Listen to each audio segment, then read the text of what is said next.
To enable or disable data management call and message history found in Samsung Galaxy S20, open settings, swipe up or down home screen to access the app screen, and then tap settings.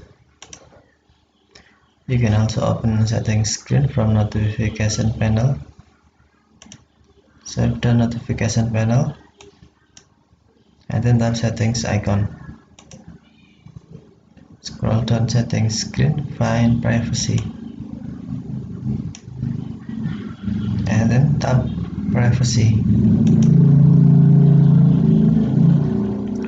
Select customization service. Tap data management. To enable call message history phone, tap switch until blue, or to disable, tap switch until white. Turn off call message history phone.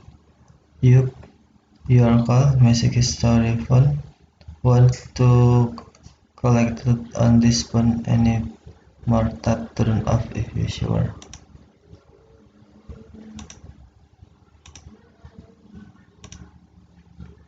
Okay, thank you for watching. Have a nice day.